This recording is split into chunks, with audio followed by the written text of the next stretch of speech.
Which vehicle is more aerodynamic? The BMW M1 or a Toyota Sienna minivan? The answer may surprise you. Aerodynamics plays an essential part in the design process of both passenger automobiles traveling on our roads and the race cars speeding down the racetrack. Cruising down the street at low speeds, you probably do not think much about how the surrounding air interacts with your car. However, at higher speeds, you will quickly understand how air resistance and your car's design are closely connected to your car's performance. Aerodynamics is the study of the properties of moving air and the interaction between the air and solid bodies moving through it. The aerodynamics of a car has a tremendous effect on the way an automobile accelerates, on wind noise, and on mileage. It also affects how potential buyers perceive the car. We can think of aerodynamics as the way a vehicle cuts through a wall of air. The engine of a more aerodynamic vehicle doesn't have to work as hard to push the car through the wall of air as the engine of a vehicle with poor aerodynamics. Aerodynamics can be separated into two separate forces, drag and lift. Designers limit air resistance, also known as drag, in a variety of ways. They might limit the air resistance with enclosed underbodies, flush headlights, rounded shapes on the exterior that channel the airflow around the car, or by using a spoiler to decrease lift and keep the air from lifting the car's wheels. Automotive engineers and designers quantify aerodynamics through a number known as the drag coefficient.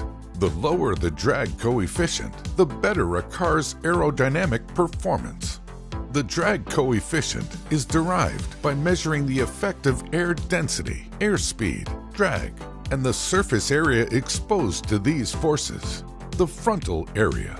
The higher the drag coefficient, the less aerodynamic the object. So a flat brick held perpendicular to the flow of air has a drag coefficient of around 1.1. While a raindrop, which is similar in shape to an airfoil, would have a drag coefficient of around 0.05 if it were moving parallel to the flow of air. Wind tunnels are used to test the aerodynamics of a car. A car or model sits inside the tunnel as fans create wind at different speeds to simulate real-world conditions, while computers calculate the drag coefficient for different speeds. Today, most cars achieve a CD of about 0.30. The iconic Jeep Wrangler, for example, has an average CD value of around 0.45, making it one of the least aerodynamic cars. Mercedes-Benz, on the other hand, boasts that their new A-Class sedan features the lowest drag of any production vehicle in the world, with a drag coefficient of 0.22. So which car design shape is the most aerodynamic? If you were to compare a BMW M1 with a Toyota Sienna minivan, you would find that the minivan has a more aerodynamic design. The M1 has a CD value of 0.4, while the Sienna has a CD value of around 0.3. Why?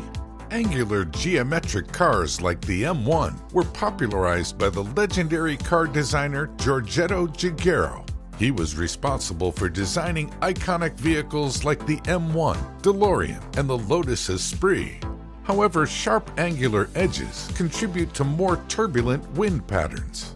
The most aerodynamic car possible would have a low-slung raindrop shape that is pointed at both ends. Most cars on the road today feature some iteration of the raindrop design. The upcoming solar-powered Lightyear 1 EV is expected to have a drag coefficient below 0.20, making it the world's most aerodynamic car. It also has the same raindrop design. Today, the average modern automobile achieves a drag coefficient of between 0.25 and 0.35 by using this design. Automakers do often break from the trend of using the raindrop shape. It will be interesting to see how car designers innovate and push automotive shapes forward to create more unique designs. What is your favorite aerodynamic vehicle?